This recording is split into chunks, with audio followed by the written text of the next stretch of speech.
Welcome everyone to Sysco's virtual at Sysco at home. This is what happens. You have too many shows. Welcome everyone to Sysco at Home's cooking class. We are super excited to have these folks in the house in this beautiful virtual cooking, kitchen. But I'm going to introduce Ben here and let Ben. Ben, welcome to the show. First of all, thank you. Yeah. Morning, everyone. Morning. I'm going to let you introduce Chef here and talk a little bit about what we're going to be cooking today. Yeah, absolutely. Well, thank you everyone for joining us this morning. I'm excited to be co-hosting along here with our corporate chef, David Swanson Reinhardt.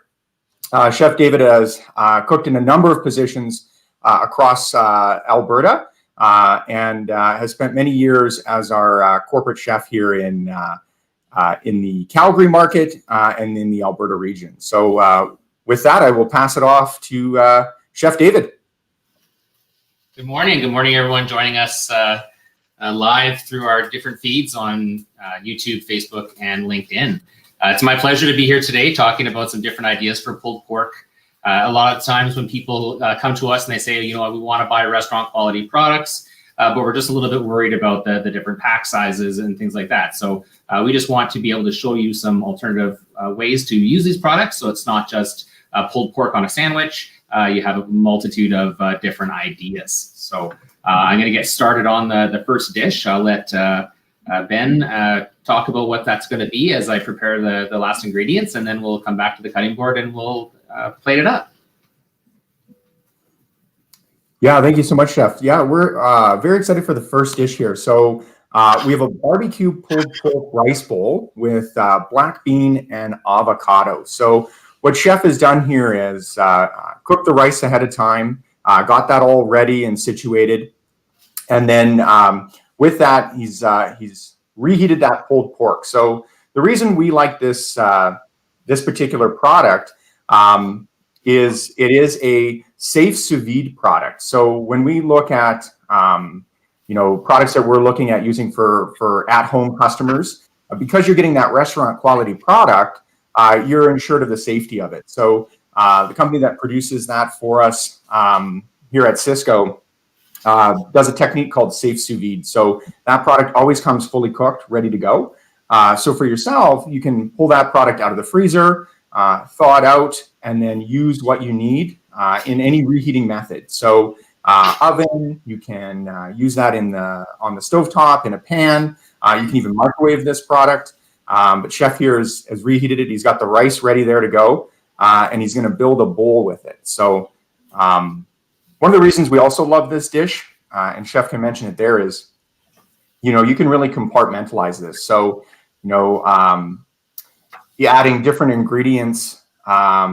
If you had an event, had people over, it wasn't COVID, maybe you had a house gathering, people can really put what they like on it. So if some people like it a bit spicier, they can add in their favorite sauce, with a hot sauce to it. Don't like cilantro, love cilantro. You can make those adjustments, almost like a buffet style. So a great dish to incorporate if you are serving any family or friends, and any picky eaters, small children or anyone like that. So, hey Ben, can I ask you a few questions here regarding this? First of all, I'd like just everyone to, if you want to comment today, if you're on LinkedIn, if you're on Facebook, we love to hear your comments. We also love to hear where you're from. We have a guest on the show today from New Jersey, so welcome to today's show. But definitely, we'd love to hear the comments. Tell us what you're thinking. Ask us questions. That's the best part about our cooking shows, is you get to interact with our corporate chef here and with Ben, and we just want to hear as much as you can and shout out to everyone. So on that, Ben. So Ben, is this something, and maybe this is more for Chef, is this a dish that, like a skill level? You need a lot of skill here, or is this something that anyone can do? No, this is a dish that really anybody can do. It's just cooking the rice is probably the hardest part, because the pork comes fully cooked. I got the crackle cam happening on in my sink here. But you cook the rice, and then the other ingredients, I went very simple. I mean, you could buy fresh corn and cut it off the cob. I went canned corn and canned back beans just to keep this real simple.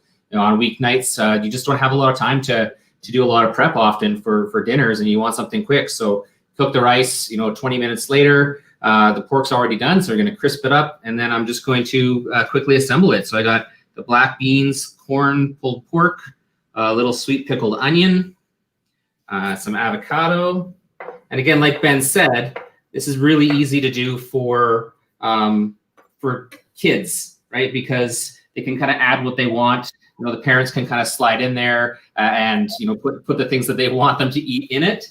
But it's very simple just to make a dish like this, and it's I don't know. I think that just being able to plate things on top of rice is probably one of the more simple ways. Obviously, you could do this as a salad if you wanted to cut some carbs. But I like a hot meal for my dinner most days, so I chose to go with rice. Awesome. So, Chef, if you wanted to make this a vegetarian option or a vegan dish, what would you recommend for that? Yeah, so there's a couple different ways. Tofu is one. You could grill it or fry it in a pan. The other one that's pretty popular right now is jackfruit. So it's a young jackfruit. You get it already cooked and peeled and kind of half shredded. You just have to rinse it and roast it. And it has a texture and a flavor so similar to pulled pork, especially if you put a barbecue sauce or Korean barbecue sauce or something like that on it. It's unreal how much like pork it tastes. Yeah, from a texture standpoint, right? Or texture, yeah. And even if we have a sauce in there. Mm-hmm.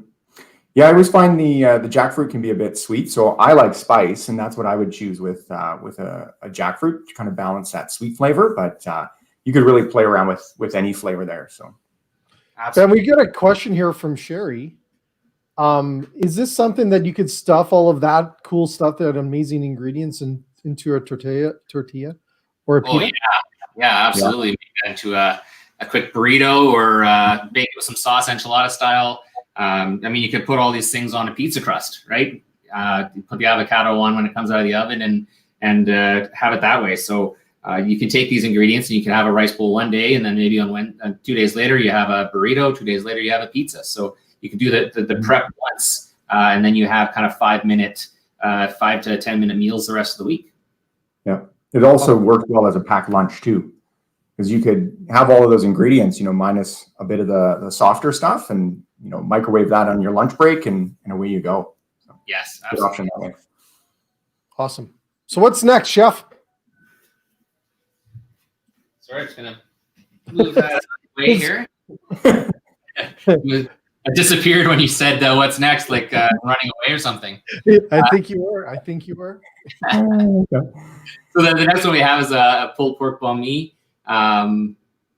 Again, something that doesn't have to be really difficult. Traditionally put on a French baguette, but I learned the hard way last night. If you go grocery shopping at 8 o'clock at night, they don't have baguettes. So I went with a little panini bun and instead. But that's the other thing too about cooking is, you follow a recipe. It can be confusing sometimes. You're like, oh, I don't have this ingredient, or I don't know where to find this. So there's so many alternatives, and that's kind of the fun part about cooking, is not getting too uptight about the exact ingredients. Baking is a totally different thing. That's why I'm not much of a baker, because I can't just artsy fartsy a loaf of bread. I actually have to follow instructions. But with food, you can really change and adapt it, and it makes it a lot more enjoyable. So we're going to put a little of this pulled pork on. I'm going to do this cold. You can heat this up if you want to. I actually prefer it cold. I really like the texture of the pulled pork. I just find that it's really nice and soft and juicy. Has a nice little fattiness to it. Put a little cilantro on there. But Dave, it's not a lot of fat, is it? It's just a little bit for the flavor. No, it's just the natural fat. It's not. Thanks for clarifying, Jay. It's not a excessively fatty meat. It's just like a nice, rich, juicy meat, right? Because I think a lot of people have had pulled. I don't know. I have had pulled pork that doesn't have that little bit of fat in there, and that's where that flavor comes from. Mm-hmm. Yes. So I'm gonna put a little pickled onions on here, and a little pickled carrot. Now, did you pickle those yourself, Dave? I did, yeah. Ben and I were talking about pickling yesterday, and about how there's this preconceived notion about it being really difficult to have to get all the jars out and you do all this stuff. And, it really doesn't need to be that difficult. I use 1 part sugar to 5 parts vinegar. You can put pickling spice in if you want. You don't need to. Just pour it over sliced red onions and let it cool, put in the fridge, and you have this really nice, sweet and tangy garnish or kind of flavor additive to put on your food for a couple weeks. Now, Yeah. sorry, go ahead, Ben.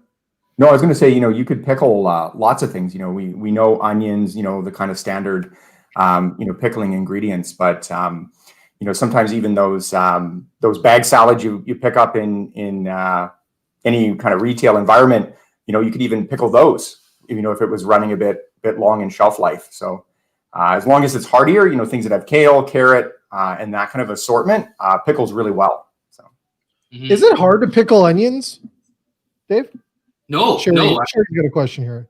Oh, I sliced up the onions in advance, and I put them in a little plastic container here, but you can put them into a glass. You can put them into a canning jar, leftover jam jars, anything like that. And I just pour the hot vinegar over top. And then, this was ready in an hour. I did this morning, but you can do this anytime and just keep it in your fridge. With the carrots, I actually did it with cold, like I let the brine cool down, just because I really like the crunch of the carrots to still be predominant in this type of sandwich. I just like that texture. But again, you can use that hot and put it in the fridge when you're done and use it for days to come. And you can really pickle pretty much anything you can think of. My wife this summer pickled watermelon rind. That's huge in the States, and it was fantastic.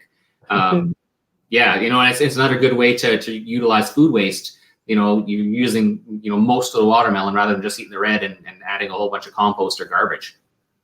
Cool. That's very true. Yeah. So there was a comment there, pulled pork friendly for different flavors, different kinds of sauces. So, Chef, what would be some other kinds of maybe other than barbecue sauce? What would you use? Yeah, so sometimes I don't use the sauce at all, just because it's got such a nice flavor, even just salt and pepper. But you can.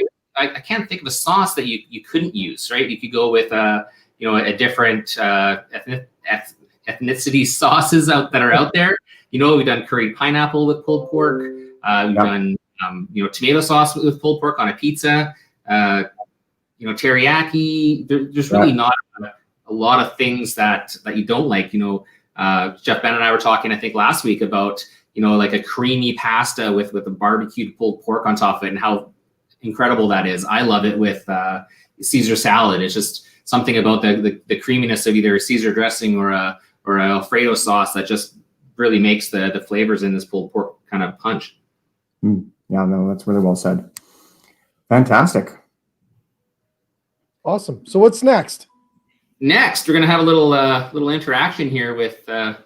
We're gonna make a pulled pork and caramelized pineapple nachos. So before we do that, can we run one of our amazing commercials that we have? I don't know, you're the producer. I don't know if I can say no or not, but yes, absolutely. I would love to do that. Awesome. Well, we'll be right back, folks. Enjoy this. We'll be right back.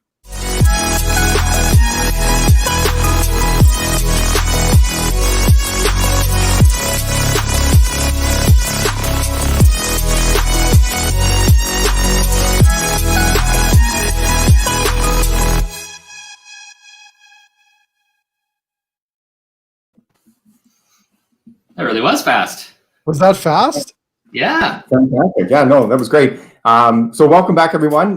So we're going to have a little fun here. I'm going to try my hands at caramelizing the pineapple alongside Chef David here. So as Chef David is doing this, he's going to walk me through it as well. So awesome. Yeah, I'm going to do a quick shout out to my mom who's watching us today. I don't know if she's going to ask any questions. She's probably making a recipe list of things for me to cook for her the next time we can get together.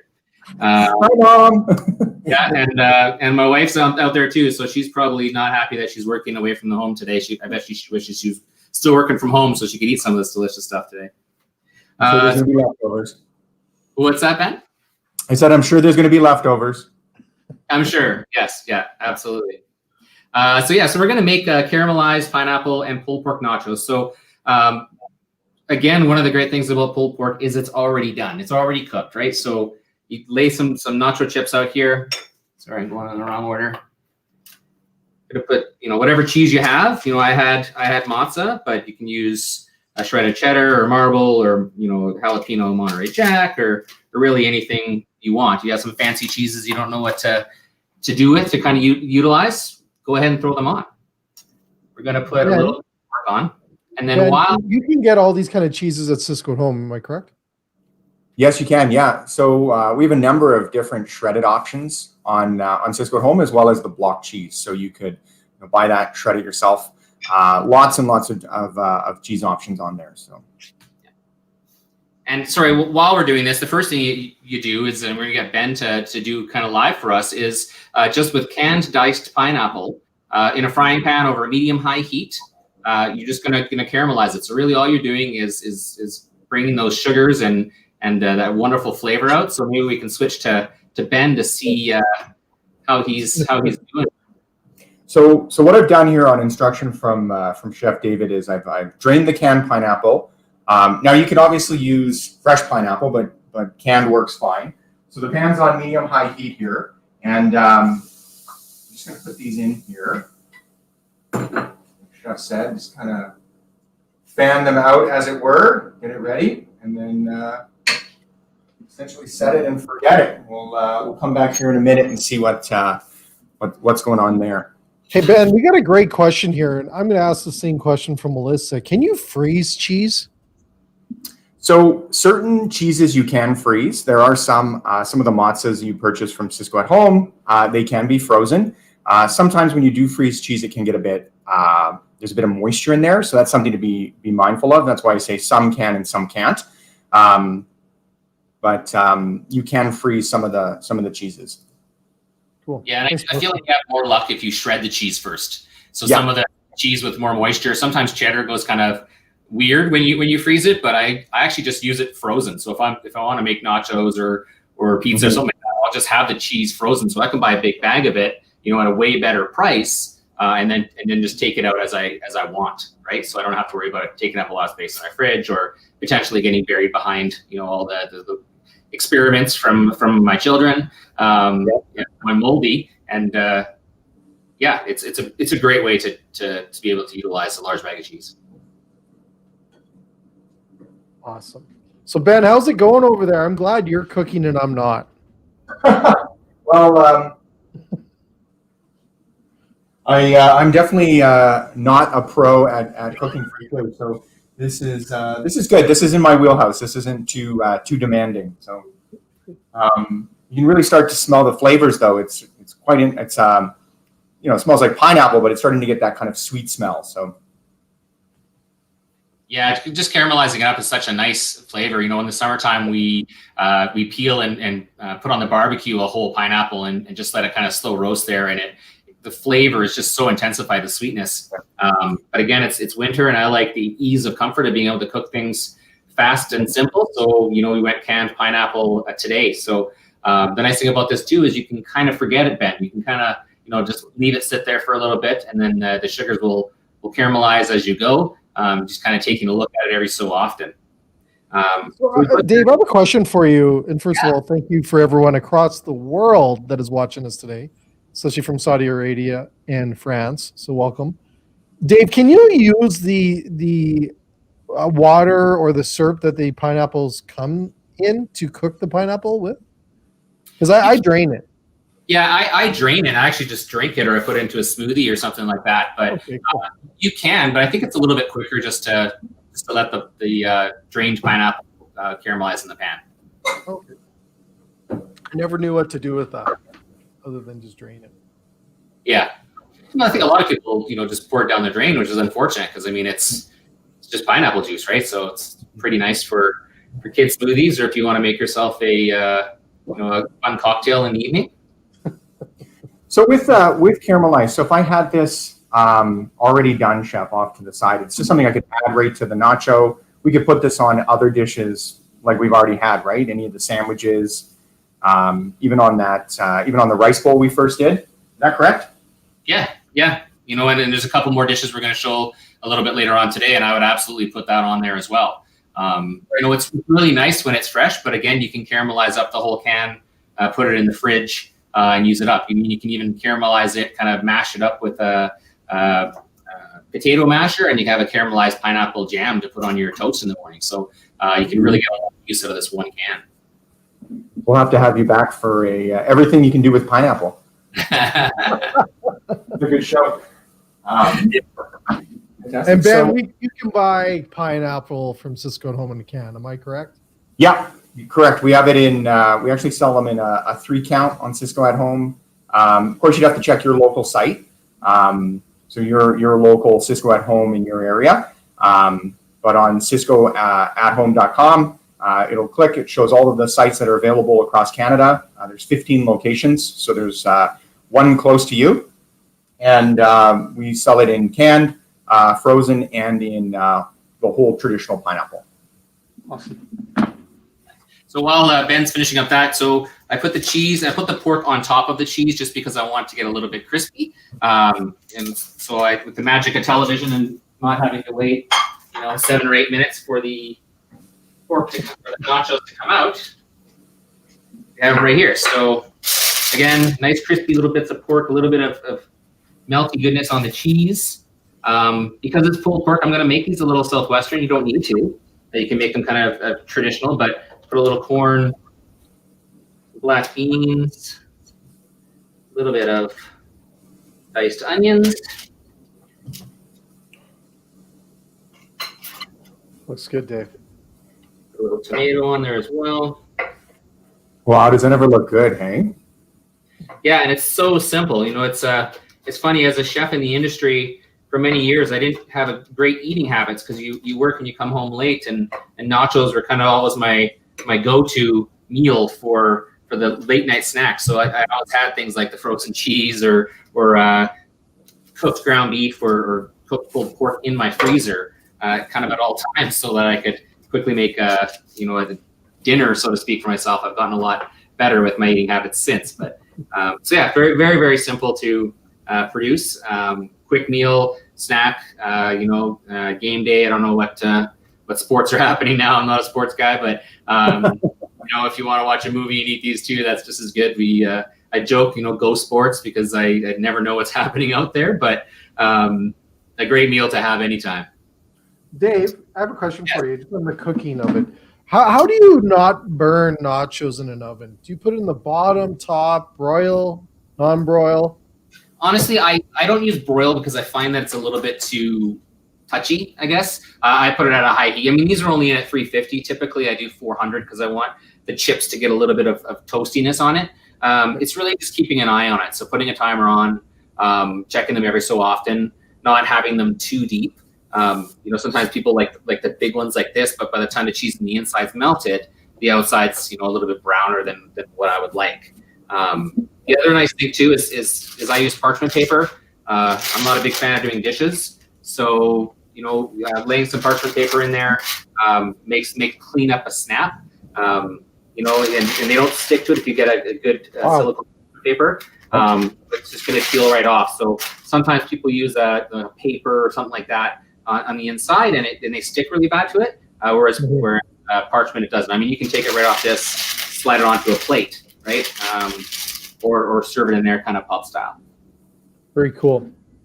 Very cool. Now, Sherry's got a good point here. Sherry's our super foodie fan, by the way. And Sherry's got a great point here to watch us during the game, binge watching. Sherry binge watches our Sysco at Home cooking shows.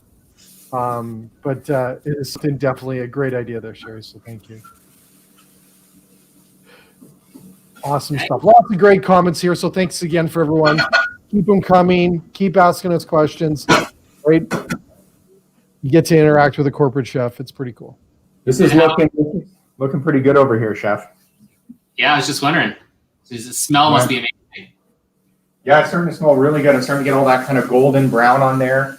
I don't know if you can see that there, but it's close to being done. I'm just going to let it set for a second, and then we'll be able to show you what that looks like. So Nice. Awesome. So what's next? Well, before we start that one, the magic of intergalactic travel, I got Ben's pineapple here. I couldn't put it on until he finished it. So it's a good thing that got that. So then we just sprinkle a little bit of this on top. Awesome. I don't know if this is much of a debate on pineapple on nachos as there is on pizza, but I think it's pretty darn good. So. All right, so next one up, we have a Cubano. I know Ben really likes this sandwich, so I might actually let him explain a little bit of the history of it, and I'll present it while it's going. Yeah, so the Cubano, a lot of times people assume it's from Cuba, but it's actually from Florida.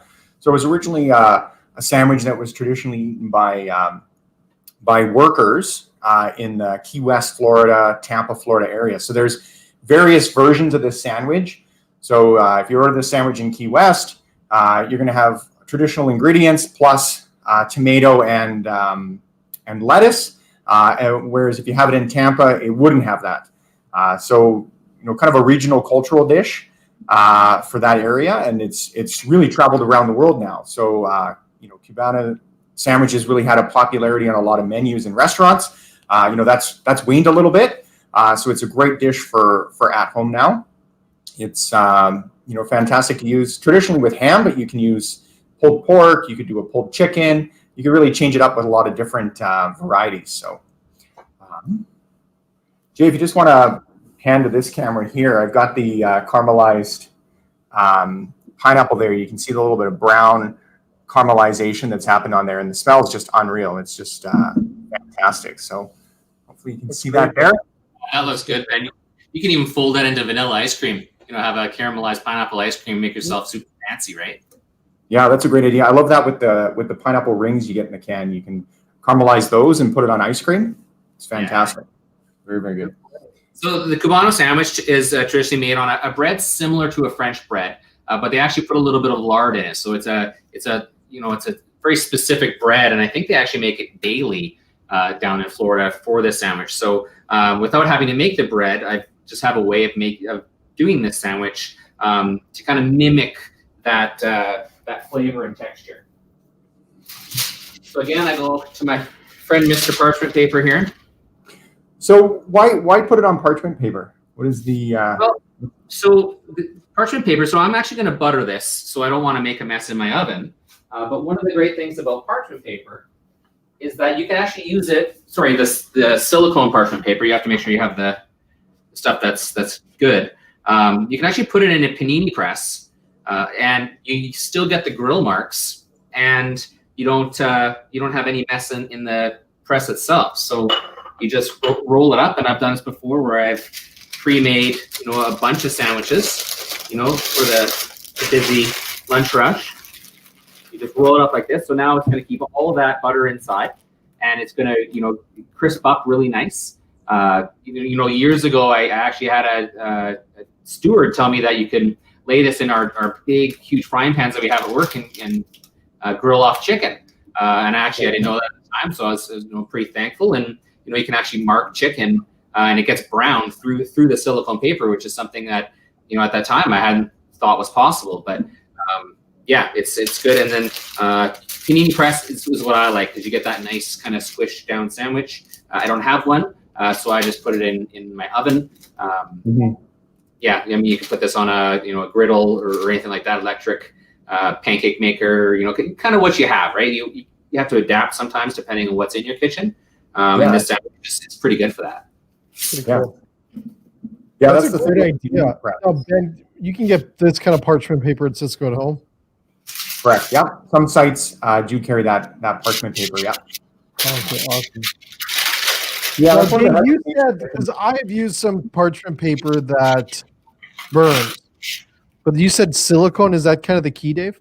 It is. There's different levels of parchment paper. There's Quilon, which is a kind of a price fighter one out there. But silicone is you pay a little bit more for it, but it doesn't stick, and it's super awesome to work with. So you can see that the sandwich just kind of popped out. I don't know how our volume's doing, if you can hear this. Oh, wow. Yeah, that's the crunch cam right there. Yeah. the crunch cam. So I mean, you still get this beautiful crispy outside with the butter on there. This beautiful filling inside, all that melty cheese, the sweet pickles, a little Dijon Swiss. I mean, you can use this if you have a leftover ham, during the Christmas season. If you're a ham lover, to utilize this up, add the pulled pork and a couple other ingredients to it, and you have a pretty awesome sandwich. I know this is what I'm eating for lunch today. Yeah, that looks fantastic. I like that nice crispy coating here on the outside through the silicone paper. Brilliant. Great work, chef. Now I'm all hungry. Thanks. Well, I know we're a little bit far away. It could take a 3-hour drive to get to my house. And no, I'm okay. I'll have it ready for you to come. Perfect. So now we're on to our next dish, which is the pulled pork tostada with pickled onion and cilantro crema. So, this is probably a dish that might sound intimidating for someone that's not a chef. So what's the advice you have on this one? For this one, honestly, I'm just going to pan fry the tortillas. Often they're deep fried, so you get kind of that knobbly, kind of puffy texture, which are fantastic as well. You can also bake them to have a slightly healthier option. But you can even buy them pre-crispy. It's really just about having the tortilla underneath that's got a little bit of crispy texture to it, and then some fun ingredients on top. Yeah. Now, in the summertime, could you grill these? I suppose you could, hey? Absolutely, yeah. You have to be careful they don't burn, but put them on kind of a medium hot part of your grill, and they'll come out wonderful. And kind of that char on the outside really adds to the flavor as well. Right, that smoky flavor. Yeah, that's good. Yes. So Ben, before we see Chef cook this, I think it's time for another commercial. Fantastic. Awesome. We'll be right back, folks.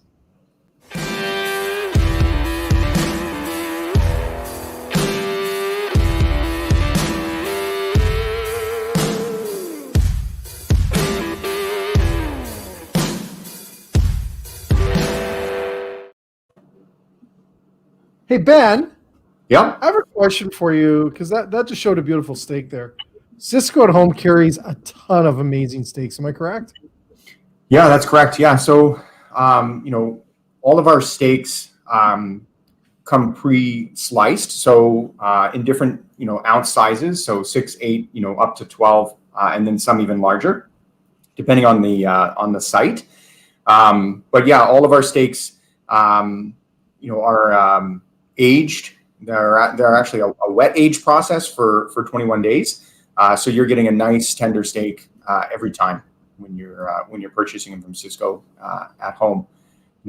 Really restaurants demand a superior quality when it comes to their beef and their steak option. And we've all gone to restaurants and had that fantastic steak. And that's really what they're striving for with that quality program. So any of the steaks you purchase from Sysco at Home meet those quality standards.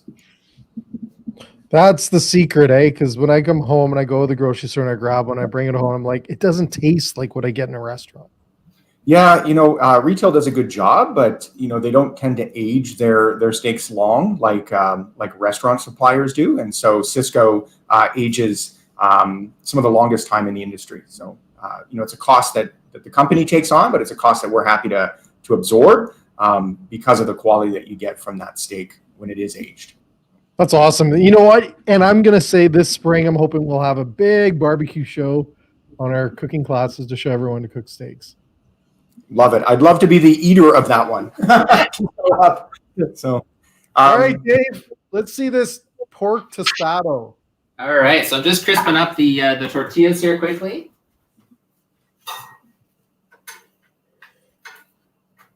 Ben, what's the history of pulled pork? Do you have some like when was this invented? Where's pulled pork come into the? Yeah, so pulled pork goes back, quite far. It's got it's really got its roots in the southern U.S. So when people came over, to that part of the world, to the southern states, they brought hogs with them. It was really the animal that could kind of make the journey. And so different methods of cooking that came about, and that's really where pulled pork came from. So Like any of the pulled kind of meats, it really is a slow process. So, cooked over a number of hours at a low temp to really get that flavor and the meat to break apart. So whether it's beef or chicken or pork, any of those are really cooked that low and slow amount of time. That's awesome. And that's where you get a lot of the flavor. The reason we wanted to showcase this product was, it is cooked over a number of hours. So you get that real nice tender meat every single time. And the pack size on it's not that large either. So it's a 4-pack. So it's not unmanageable and comes frozen. Something you can portion out further if you wanted, or thaw the whole pack and use in a number of dishes. Awesome. So yeah, so now that the tostadas are crisped up, you kind of want to crisp up both sides. I like them in a frying pan with a little bit of butter, just kind of like a quesadilla almost style. You just want them crisp enough so that you can actually lift them and they don't fold over on themselves. I'm gonna add a little fresh avocado here, and then I'll stick with my little self-buster. I have everything. Again, you can make these types of meals all week. Oh, wow. Utilize the same stuff. I'm gonna put a little fresh cilantro on the top here, just because I love it. And I know that not everyone out there is a big fan. And then the uber fancy sounding crema, which is just cilantro mixed in with a little sour cream. So I just kind of squirt that on the top. Makes it seem like it's that much more special. It adds a little bit of texture, color, and a nice kind of softness. You could put jalapenos on this as well if you want a little bit of spice. Honestly, anything you want. We in our house we often have these small tortillas because we'll make quick quesadillas or tostadas or things like that for a quick meal when we get home from work. Right now I'm home, but usually I'm at the test kitchen till a little bit later and don't have quite as much time to make food for my own family. So having things like this really helps. Yeah, and one of the things I like about a tostada is you can actually use chopped seafood if you wanted as well. So, any kind of fish on there, and incorporate that into the dish in place of pulled pork. But it is a fantastic option to do this with that pulled pork product. So one of the things I did want to talk about while Chef gets ready for the next dish here is just a little kind of refresher on crisping. So if anyone's ever done this before, I do this all the time at home. When I learned this trick, I thought this is brilliant. So you go to the grocery store or you purchase from Sysco at home, and you maybe get a little bit more than you need right in that first meal of the week. What you can do is you can take anything that has a stem. So I've got some cilantro here. I've got a bunch of it. And we all know cilantro, it starts to wilt and look pretty awful pretty quick. And I'm a big fan of it, but I like it when it's got that fresh aroma. So all you have to do is get any container. I'm using a mason jar here, but it can be a cup. It can be anything. Room temperature water. Room temp's the key. And all you do is you take the stem. I got a pair of kitchen scissors here. You could use a knife, anything. Just chop it off. All you're going to do there is you're going to open up that stem system there. The capillaries as it is, and just put that into the water so that it covers just a little bit so it can drink. And then this is going to come to life. So you can do this as many times as you want until you essentially run out of stem. I've got some green onion here. You can do this with broccoli. You can do this with asparagus. Everyone knows that's super expensive at times of year. So it's great to refresh that and it'll crisp up and break. Quite nice. Yeah, anything that has a stem, you can do that with. So any type of vegetable crisping just extends the life of it. And the best one I've done is with kales or lettuce. Just chop that end part off. You get a little dollar-sized ring there. There's going to be some kind of bitter liquid that comes out of there. That's actually the plant that doesn't have any moisture, doesn't have any water. And so once you put it in the water, it's going to absorb all of that. It's just going to be a beautiful head of lettuce. You can keep it in your fridge for weeks. So that's my tip of the day. So try it this week and see what you think of it. That's great, man. Fun experiment to do with your kids too. The capillary reaction with yeah. right? You put a little bit of food coloring in a jar, cut a piece of celery, and then see all the different colors that come out. So it's a kind of a fun thing to do, and a little science, which is always good as well. Yeah. So the next dish up we're doing is a pork pierogi with a beaten apple slaw. So this is probably the most complex one of all the dishes I'm doing today. But to keep it a little simple, I just bought some canned diced potatoes. Obviously, you can use some leftover ones if you have any, or just cook some. But the canned potatoes work just as well. Plus, they're really nice just to fry up in butter sometimes. So I'm gonna put a little bit of potato, a little bit of pulled pork, and I'm only gonna make one in front of us. That's why it's such a small amount. I have this caramelized garlic horseradish jam. Put a little bit of that in just to give it a little bit of flavor. Wow. Dave, can you expound on what you just put in there? Can you say that again? There was like 5 things. It's a caramelized garlic and horseradish jam. Wow. So it's got sugar, vinegar, horseradish, garlic, cooked down nice and long and slow. It just adds a nice little flavor pop to the inside here. Good dip or something like that. And you can buy this commercially as well. It's sold in grocery stores. So pierogies often, I don't have a Ukrainian heritage, I don't think. You never know, it could be somewhere back there. But often, you see, families getting together and producing these large volume, just making small amounts. So I just take a small round, roll it out flat. I'm also a big fan of carbs, so I like mine a little bit thicker, I think, than traditional. I always joke, I never met a carb I didn't like. Right? So then we're just going to bring it up. We're going to pinch it.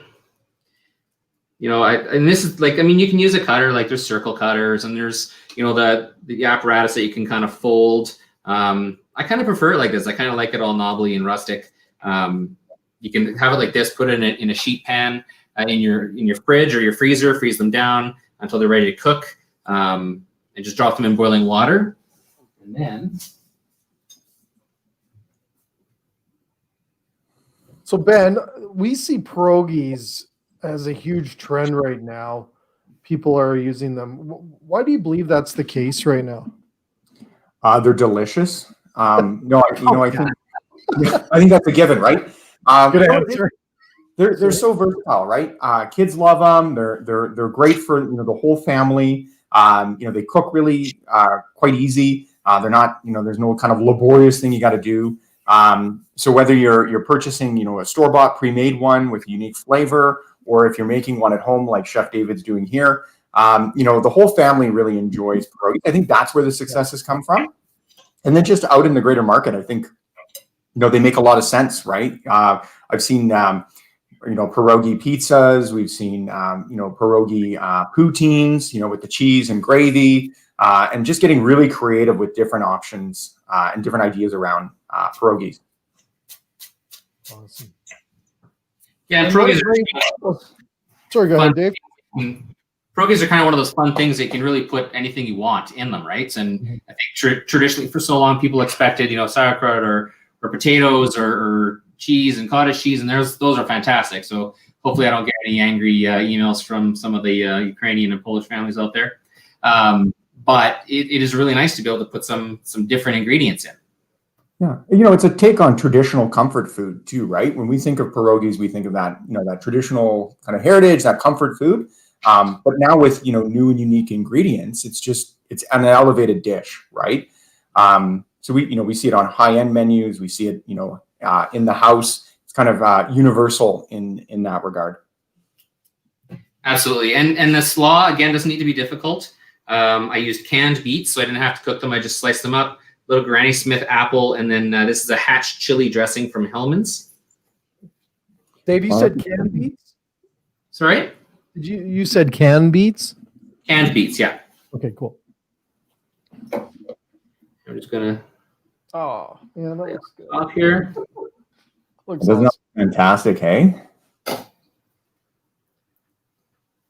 I think the thing is as we're all at home and we're cooking at home, and you're going to grab your stuff from Sysco at home and you're cooking products like this and getting together. there's no reason why you can't make it look like it is something you'd get in a restaurant, right? Mhm. It looks awesome. Like I think it kind of adds to the time that we're at home, and I think it's awesome just to create that beauty. Sometimes people think too hard about, plating and how it has to be, and just throwing some slaw on top of pierogies kind of just elevates that dish up a little bit. And I get a lot of heat from my family because I restaurant plate all the meals at home, but I enjoy just kind of adding a little bit of flair to it. I put a little bit of that cilantro crema, cilantro sour cream, and that's honestly the only ingredients in that is just sour cream and cilantro. I use a little hand blender, whipped it up. You can also use a cilantro paste if you have that. Grocery stores have that quite often as well. And that's it. Yeah, I say simple. Obviously there's a little bit of time involved in making the pierogies, but you saw me make one. That's the other reason I like to make them a little bit bigger and rustic, is I don't want to have to make 50 of them. If I can make 3 of them for each of my family members, it takes me a lot less time. Dave, are you able to cut one open for us just to see what it looks like there? Yeah. You're going to wreck my plating. Actually, no. I know you're going to say that, but I'm dying to see what this all looks like from the inside. Right. So, color-wise, I think next time I'd probably put a little maybe green onion or something in. This is the first time I've actually made these. But I get a lot of color on the outside as well, so not a huge deal. But yeah, I think a little green onion inside would be a nice color pop. What do you guys think? Yeah, I think so. I think some sauce in there. You could try some different flavors. Like a pineapple curry or anything like that goes really well with pulled pork. And I think that inside of a pierogi would be a neat take on it. Yeah, I think absolutely, like a curried pork inside there. I might change that up and do that for dinner. Because that would be really, really nice inside there. Mm-hmm. Awesome. Yeah. Do we have any more questions? It's such a quiet group out there, and it doesn't have to be about pulled pork. Sometimes you just might have a question. I'm on the line. I'm ready to ask, or ready to answer. So if you guys have any questions, just type them in. Awesome. Lots of these look delicious, Chef. So these are great. Ben, is there anything else that we're going to see today? Those are the dishes that Chef has prepared for us, and thank you so much, Chef David. It's been fantastic working with you again in this virtual environment, and being able to really help customers come up with some new ideas around dinner and anything that they might have coming up culinary wise. I think it's very helpful. I've definitely learned lots on this show, and I'm sure our customers have as well. So I think the other nice thing too is if you look at this, we did 6 dishes today, all relatively easy and quick to prepare. And a meal for 5 would be around $8 with all these ingredients. So you could do 6 meals for 5 for $8 a day. And that's $8 total for a meal for 5, not $8 per person. So great way of saving some money, eating healthy, and having some fun in the kitchen. Yeah, that's fantastic. That's a great idea. And, that's what we're all looking for, right? Is those affordable, meals we can make. Fantastic. Awesome stuff. Well, gentlemen, it's an absolute blast. Chef, always a blast to see your great ideas, right? We've worked so long together. It's great to be able to share that with everyone across the world. And thanks to everyone that commented and sent in questions and interacted. That's what's great about our cooking classes is you get to interact with our people and a little bit different than what out there. And we just want to thank you for joining us today. And Ben, we're going to be back, in the new year. And please, we'll have more great classes coming up on great ideas that really help you out there to create awesome products that you get from Sysco at Home. And Ben, where do we find Sysco at Home? So it's SyscoAtHome.com. Awesome. So nice and easy. Check it out because I can surf, right? While I'm binge watching all our shows, I can surf Sysco at Home and check all the amazing products out there, correct? Absolutely. Yeah. Awesome. What a great thing to do every night of the week. Yeah. Yeah, we have the website at the bottom of the screen there. Take a look. Lots of ideas to come. If you have any questions or anything like that, feel free to reach out. We're all on all the social medias, so we're here to help. And Awesome. stay safe. Excellent. To everyone else, come back again and watch us and follow us on Facebook, LinkedIn, YouTube. We're going to continue bringing these classes, as like I said before, in the new year. But thanks again to everyone that joined us today, and have a great, safe rest of your day. There's Ben and his pineapples, and we'll see you again. Thanks so much. Take care. Thanks, guys. Have a great day. See you, everyone.